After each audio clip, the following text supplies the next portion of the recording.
कच्चित प्रकृतेः सप्तनलुप्ता भर्तृसभा। नमस्कार प्रिय दर्शकों, स्वागत है आपका शास्त्रीय ज्योतिष के चैनल पर, जिसका कि नाम है ज्योतिष रहस्य। यहाँ हम न केवल वैज्ञानिक प्रमाणों के आधार पर बल्कि शास्त्र प्रमाणों के आधार पर भी ज्योतिष को समझने की कोशिश करते हैं। अभी तक हमने आपको उपनिषद, वेदांत, रामायण, महाभारत, भगवत गीता आदि अनेक ग्रंथों के आधार पर, पुराणों के आधार पर आपको ज्योतिष की शास्त्रीय समीचीनता आपके सामने हमने सिद्ध की है। आज हम आपको कौटिल्य के अर्थशास्त्र और महाभारत में से राजनीति के क्षेत्र में कैसे ज्योतिष प्रासंगिक हो सकता है, वह भी हम आपको शास्त्र प्रमाण के साथ बताने आए हैं। और अंत में हम इन शास्त्रों के आधार पर कुछ संदेश मोदी जी और योगी जी को भी देंगे। वैसे तो इन सूत्रों से दुनिया के सारे राजनीति के लाभ उठा सकते हैं और देश को आर्थिक और अन्य प्रकार की उन्नतियों का लाभ दे सकते हैं, लेकिन फिर भी चूंकि भारत ने इस क्षेत्र में सबसे अधिक शोध किया है, इसलिए मेरे विचार से इन सूत्रों से सबसे अधिक लाभ भारत ही उठा सकता है। तो सबसे पहले उधर से आया महाभारत। महाभारत के सभा पर्व में नारद जी जब मिलते हैं युधिष्ठिर से, तो वो कई प्रकार के प्रश्न पूछ करके राजनीति के कई सारे सूत्रों से उन्हें समझाते हैं। उदाहरण स्वरूप वो कहते हैं कि क्या आप प्रजा का ध्यान तो रख रहे हैं ना, मंत्रिमंडल का ध्यान तो रख रहे हैं ना, और इस प्रकार के बहुत सारे सवाल पूछते हैं। तो उसी सभा पर्व के 5वें अध्याय में वह एक सवाल नारद जी युधिष्ठिर से यह भी पूछते हैं कि कच्चित प्रकृतेः सप्तनलुप्ता भर्तृसभा।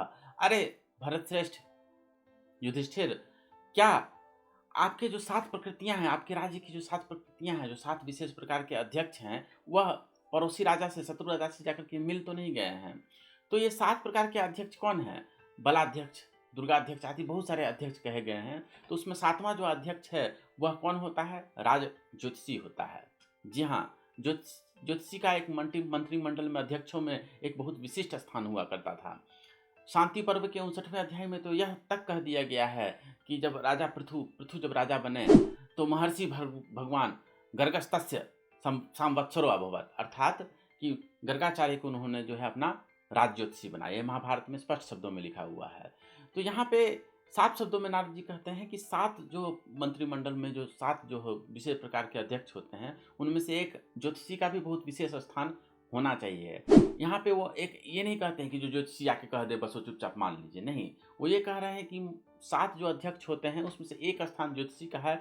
उन्हें भी अपना मत कहने, जैसे बाकी 6 मंत्रियों को अपना मत कहने का अधिकार होता है, वैसे एक राज ज्योतिषी को भी अपना मत कहने का अधिकार होता है। देखिए, वाल्मीकि रामायण में तो यह तक कह दिया गया है। वाल्मीकि रामायण के अगर बालकांड के 7वें सर्ग में आप जाते हैं तो वहाँ पे 7 शब्दों में यह कहा गया है कि महाराज दशरथ के 8 मंत्री थे और वो लोगों के हाव भाव को देख कर के समझ जाते थे कि उसके मन में क्या चल रहा है और कहीं ये राजा के लिए खतरा तो नहीं है। तो पहले जो है ये बॉडी लैंग्वेज और इन सब का अध्ययन जो है वो पहले सामुद्रिक शास्त्र में, ज्योतिष शास्त्र के अंतर्गत ही हुआ करता था। आजकल तो ये साइकोलॉजी का विषय हो गया है।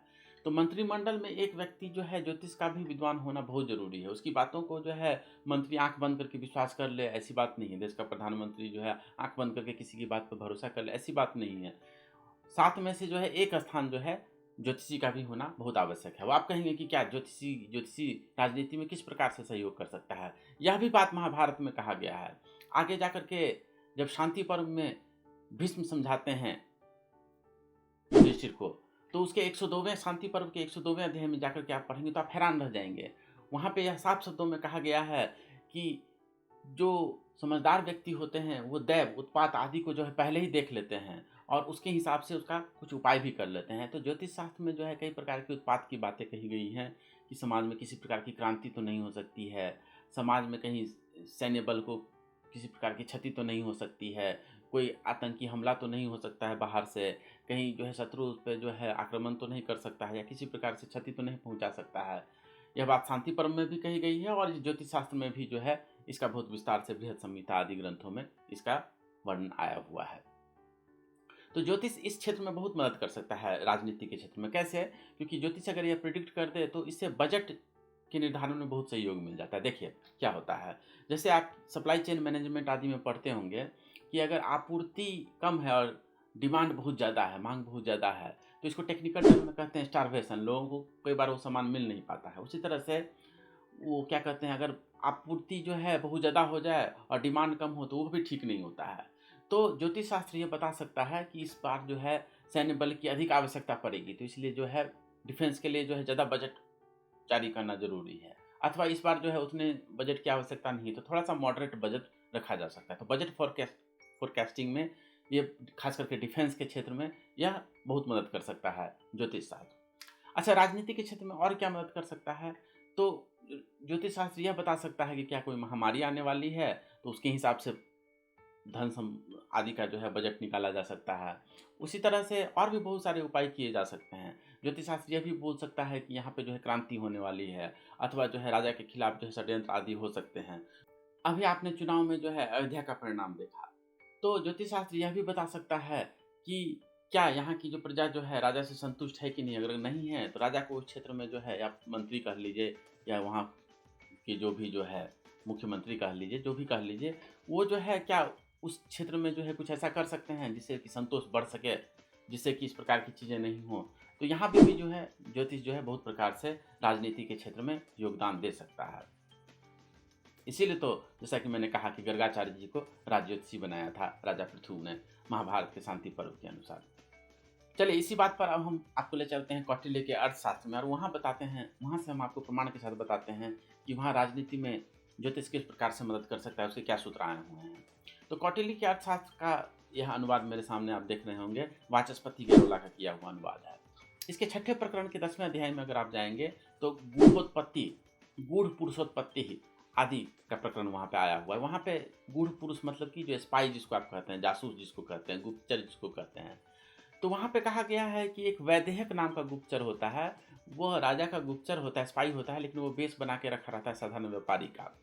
और एक तापस नाम का जो गुप्तचर होता है, वह बेस बना के रखा रहता है एक कपाली का अथवा एक सन्यासी का वेश बना करके रखा रहता है, और वह गलत जगह जगह घूम करके जो है वो भविष्यवाणियाँ आदि करते रहता है। तो ये दोनों को मिल करके आपस में काम करना चाहिए, वहाँ पे बताया गया है। वहाँ पे यह भी बताया गया है कि तापस जो गुप्तचर होता है वह सबके सामने तो बहुत भीख मांग के या किसी प्रकार से भोजन करे, लेकिन अकेले में जाकर के बहुत यथेष्ट बहुत स्वादिष्ट भोजन भी कर सकता है, लेकिन लोगों के सामने जो है तपस्वी का वेश बना करके ही रहे। तो वहाँ पे यह कहा गया है कि ये जो वैदेहक नाम का गुप्तचर जो होता है, जो कि एक व्यापारी का रूप बना के रखा रहता है, वो सब में जो है हल्ला कर दे कि अरे एक बहुत बड़े तपस्वी आए हुए हैं, बहुत बड़े ज्योतिषी आए हुए हैं जो आपका भविष्य बता सकते हैं। और वह जो है तापस नाम का जो गुप्तचर जो होता है, वह लोगों में घूम घूम करके उनके प्रति भविष्यवाणियाँ करे। कैसी भविष्यवाणियाँ करे? देखिए फिर से राजनीति के क्षेत्र में यहाँ देखिए कितना इंपॉर्टेंट बात बताया गया है। देखिए कई बार ऐसा होता है कि लोग जो है देख करके भी कई चीज़ों को अनदेखा कर देते हैं। वो सोचते हैं कि अब सरकार तो इसके खिलाफ कुछ कदम ही नहीं उठाएगी, इसलिए वो कई प्रकार के अत्याचार होते हुए भी देखते हैं, तो जा करके जो है उस कानून को या राजनीति को, उसको जो है मंत्री आदि को जो है उसकी सूचना नहीं देते हैं। अगर ये तपस्वी आकर के, अगर ये जो भविष्यवक्ता आकर के, अगर ये जो ज्योतिषी आकर के, जो कि छद्म ज्योतिषी है, चलिए मैं मान लेता हूँ वास्तविक ज्योतिषी नहीं, वह भी आकर के अगर आके कह दे कि नहीं भाई आप अगर आपने अगर कुछ देखा हुआ है तो जाकर के इसकी सूचना दे दीजिए सरकार को, आपको हो सकता है इससे जो है इनाम मिल जाएगा, और सरकार को ये करना चाहिए कि सच में उसे इनाम मिल जाए। तो इस प्रकार से जो है गुप्तचर के रूप में जो है एक ज्योतिषी भी बहुत मदद कर सकता है सरकार की। कौटिल्य के अर्थशास्त्र में एक और बहुत ही महत्वपूर्ण बात बताई गई है। देखिए जो राजपुरुष होते हैं उन्हें कई बार अपनों से ही बहुत ज़्यादा खतरा होता है। कई बार लोग आकर के उसकी हत्या कर देते हैं, हत्या नहीं भी करें तो चलिए विश्वास की हत्या कर देना भी वो कम बड़ी बात नहीं होती, वो भी एक प्रकार की हत्या ही होती है। लोग राजनीति में इसको छोड़ के उसके पास चले जाते हैं, उसको छोड़ के इसके पास चले आते हैं। तो अगर कौटिल्य के अर्थशास्त्र के 15वें प्रकरण के 19वें अध्याय को देखेंगे तो वहाँ पे एक बहुत ही विचित्र बात कही गई है। इस प्रकरण का नाम है निशांत प्रणिधि, और इसमें यह कहा गया है कि कई बार अपने लोग ही जो है राजा की हत्या कर देते हैं। जी हाँ, उदाहरण स्वरूप उसमें कई सारी कहानियाँ भी दी गई हैं। जैसे भद्रसेन जो है, उसकी पत्नी जो है भद्रसेन के भाई वीरसेन से मिल गई और भद्रसेन की हत्या उन्होंने वीरसेन की हाथों करवा दी। कारुस नाम के राजा के जो पुत्र थे वो जो है एक बार पलंग के नीचे छिप गए और उन्होंने अपने पिता कारुस की ही हत्या कर दी। इतना ही नहीं, काशीराज की पत्नी ने जो है धान में जो है मधु मिलाने के बहाने जाकर के उसमें जहर मिला दिया और काशीराज की हत्या कर दी। विदुरथ नाम का जो राजा है, उसकी पत्नियों ने आकर के अपनी वेनी में, अपनी जटाओं में जो है शस्त्र छिपा लिया और आकर के जो है विदुरथ नाम के राजा की हत्या कर ली। तो ज्योतिष शास्त्र में पातक योग आदि कई सारे योग आए हुए हैं, जिससे पता चल जाता है कि क्या यह व्यक्ति जो है किसी की हत्या कर सकता है, क्या इसकी कुंडली में जेल जाने की योग है, क्या इसकी कुंडली में हत्या करने की योग है। तो राजा जो है अथवा जो मंत्री जो है, मंत्रिमंडल जो है, ऐसे व्यक्तियों से सावधान रह सकता है कि कहीं ये आकर के जो है हमारे साथ विश्वासघात न कर दे। हत्या भले ही न करे, विश्वास की हत्या कर देना भी कम बड़ी बात नहीं होती है। तो इन सब क्षेत्रों में भी ज्योतिष शास्त्री जो है एक राजा की, एक राजनीति के क्षेत्र में एक राजनीति की बहुत प्रकार से मदद कर सकता है। ज्योतिष शास्त्र बहुत सरलता से यह बता सकता है क्या किसी कुंडली में जो है हत्या करने के योग हैं। हस्ती को मोहब्बत में फना कौन करेगा, ये फर्ज सिवा मेरे अदा कौन करेगा। हस्ती को मोहब्बत में फना कौन करेगा, ये फर्ज सिवा मेरे अदा कौन करेगा। हाथों की लकीरों को जरा देख नजूमी, यह देख मेरे साथ वफा कौन करेगा। तो इन सब शास्त्रों के आधार पर जो है हम कुछ सलाह देना चाहेंगे मोदी जी को और योगी जी को। पहली सलाह तो यह कि विद्वानों का आदर होना चाहिए। आज सरकार के उपक्रम की वजह से शोध गंगा आदि वेबसाइट पर जो है मैं देखता हूँ कि बहुत सारे पीएचडी के थेसिस अपलोड कर दिए गए। वहाँ ज्योतिष के भी सैकड़ों थेसिस हैं बहुत सारे यूनिवर्सिटीज़ के। लेकिन ये बहुत दुर्भाग्य की बात है कि इतना ज्ञान रखने वाले, ज्योतिष आदि के क्षेत्र में इतना ज्ञान रखने वाले विद्वान लोग जो हैं वह गुमनामी के अंधेरे में खो गए हैं। उनके बारे में आज कोई नहीं जानता। आज जानना किन के बारे में है, जिन्हें न ज्योतिष शास्त्र का कोई अध्ययन है, न विज्ञान आदि का कोई अध्ययन है, लेकिन उनके बहुत सारे फॉलोअर्स हैं, तो वो आकर के जो है यूट्यूब पे आदि पे वीडियो बना देते हैं आकर के, तो लोग की ज्योतिष शास्त्र बेकार है और आदि इन सब शास्त्रों का कोई महत्व ही नहीं है। तो ऐसे लोगों की ज़्यादा प्रतिष्ठा समाज में हो गई है, जो कि बिल्कुल गलत है। जिस प्रकार से मैं मान लीजिए ग्रीक अल्फ़ाबेट में मैंने न कोई डिग्री अर्जन किया है, न उस विषय में मैंने शोध किया है, तो उस क्षेत्र में मैं जो है एक अनपढ़ व्यक्ति कहा जा सकता हूँ। ठीक उसी तरह से जिन्होंने ज्योतिष शास्त्र का न कोई विशेष अध्ययन किया है, ऐसे लोग जो है उस क्षेत्र में जो है अनपढ़ कहे जा सकते हैं। वो आकर के इसके खिलाफ जब वीडियो बनाते हैं तो ये बहुत ही गलत बात है। मैं निवेदन करूंगा योगी जी से और मोदी जी से कि जो भी विद्वान हैं, जो ज्योतिष शास्त्र आदि के विद्वान हैं, उनके लिए जो है मंत्रिमंडल में और विद्वानों की सभा में एक विशेष स्थान उनके लिए भी होना चाहिए। उनके लिए भी रोजगार आदि की व्यवस्था की जानी चाहिए। उन्हें भी मंत्रिमंडल आदि में शामिल करना चाहिए। और इतना ही नहीं, आज विज्ञान का युग है। देखिए, मैं कोई अंधविश्वास फैलाने की बात नहीं कर रहा हूँ। मैं ये नहीं कह रहा हूँ कि जो ज्योतिषी आके कह दे वो चुपचाप बात मान लेनी चाहिए। हमने कैम्ब्रिज यूनिवर्सिटी से बिजनेस एनालिटिक्स का कोर्स किया है। कैम्ब्रिज यूनिवर्सिटी वही है जहाँ से सैकड़ों नोबेल लॉरिएट जो है, नोबेल पुरस्कार विजेता हो चुके हैं। तो बिजनेस एनालिटिक्स और डाटा साइंस ये कहता है कि कई बार जो है चीज़ें जो है तुक्का मार देते हैं कई लोग। तो वह जो ज्योतिष जो होगा, जो हर राज्य में एक ज्योतिष के लिए भी एक पद निर्धारित होना चाहिए, राज्य ज्योतिषी के लिए। और उस व्यक्ति का एक पूरा टीम होना चाहिए। नहीं कि राज्य ज्योतिषी है तो कुछ भी आकर के बोल दिए और लोगों को डरा दिए कि इस प्रकार का उत्पात होने वाला है। ऐसी बात नहीं है। उसके साथ एक डाटा साइंस की एक टीम होनी चाहिए जो इस क्षेत्र में शोध करे। जैसे कि आप पीएचडी का थीसिस देखते हैं तो उसमें भी कई सारे लोग मैं देखता हूं कि वो लोग शोध करके बताते हैं कि ये जो चीज़ मैं कह रहा हूं क्या उसके डाटा उसको जो है प्रमाणित करती है, क्या इसके पीछे स्टैटिस्टिकल सिग्निफिकेंस है। तो उसी तरह से उस राज्य ज्योतिषी के साथ एक डाटा साइंस की एक टीम होनी चाहिए जो बताए कि जो ज्योतिषी जो है किन किन शोधों के आधार पर, किन किन सूत्रों के आधार पर यह भविष्यवाणी कर रहा है। और साथ ही में वह यह भी देखिए कि वो जो शोध कर रहा है क्या डाटा उसे प्रमाणित करता है, क्या उसका स्टैटिस्टिकल सिग्निफिकेंस है। तभी जो है ये सारे शोध पत्र जो जाकर के मंत्रिमंडल के सामने में या मुख्यमंत्री आदि के सामने में तब जाकर के रखनी चाहिए। तो इस तरह से हर राज्य में जो है अनेक प्रकार के रोजगारों का निर्माण होगा। न सिर्फ ज्योतिषी को रोजगार मिलेगा बल्कि डाटा साइंस और आदि जो आर्टिफिशियल इंटेलिजेंस, मशीन लर्निंग आदि का जो जमाना है उस क्षेत्र में भी बहुत सारे रोजगारों का निर्माण होगा। इससे देश का आर्थिक लाभ होगा। इससे देश का जो है अनेक प्रकार से लाभ हो सकता है। यहाँ पे पॉलिटिकल स्टेबिलिटी देखी जा सकती है। समाज में सौहार्द की भावना का भी होना देखा जा सकता है, क्योंकि ज्योतिष एक ऐसा क्षेत्र है जिसे हर धर्म आदर देता है। भगवान होते हैं या नहीं होते हैं, सगुण होते हैं, साकार होते हैं या निराकार होते हैं, इसमें तो हर धर्म में जो है बहुत अनेक प्रकार के मतभेद हैं। लेकिन ज्योतिष शास्त्र के सूत्र जो है हर धर्म में मिलते हैं। चाहे हिंदू धर्म हो, चाहे इस्लाम हो, चाहे बौद्ध धर्म हो, चाहे जैन धर्म हो, चाहे कोई भी धर्म हो, हर धर्म में कुछ न कुछ भविष्यवाणी आदि की बात आई हुई है। ज्योतिष एक ऐसा क्षेत्र है जो समाज में सौहार्द का निर्माण कर सकता है।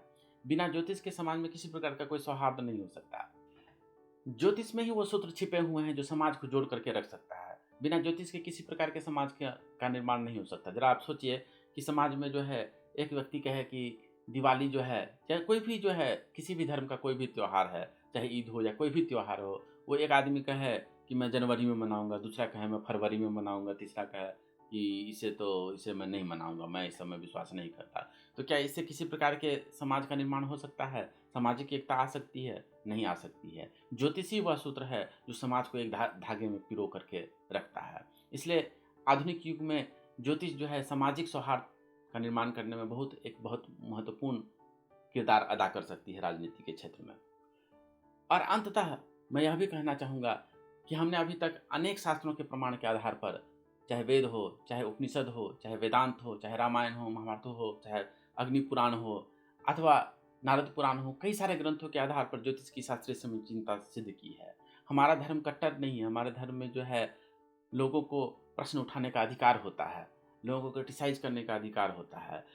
लेकिन कुछ ज्योतिष के क्षेत्र में जो कुछ अनपढ़ लोग होते हैं, जिन्हें बहुत ईर्ष्या होती है ज्योतिष के क्षेत्र, जब वो देखते हैं कि ज्योतिष के क्षेत्र में इतना तरक्की हो रही है, ज्योतिष के क्षेत्र में इतना शोध हो रहा है, इतने सारे ऐप बन रहे हैं, इतना सारा ज्ञान का प्रवाह हो रहा है, इतने सारे लोग उससे लाभ उठा रहे हैं, इतना सारा आर्थिक विकास हो रहा है, उसकी वजह से इकोनॉमी का फ्लो हो रहा है, तो कई लोगों को इससे बहुत जलन होती है और वो आकर के अनर्गल वीडियो बनाते हैं ज्योतिष शास्त्र पर और ज्योतिष शास्त्र के खिलाफ, जबकि उस क्षेत्र में न उनकी कोई योग्यता होती है, न कोई डिग्री होती है, न कोई अध्ययन होता है, न कोई शोध होता है। और ऐसे लोग आकर के ज्योतिष के खिलाफ वीडियो बनाते हैं जिससे लोगों की धार्मिक भावनाएं आहत होती हैं।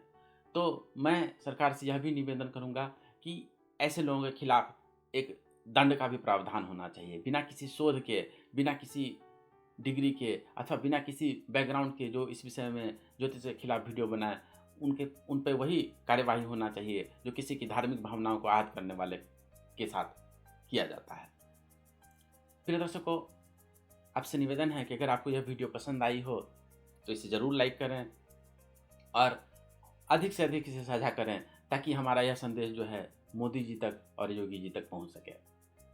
ज्योतिष शास्त्र की बातों को इसी तरह से शास्त्र प्रमाणों के साथ और वैज्ञानिक प्रमाणों के साथ जानने के लिए बने रहें ज्योतिष रहस्य पर। आपका बहुत बहुत धन्यवाद।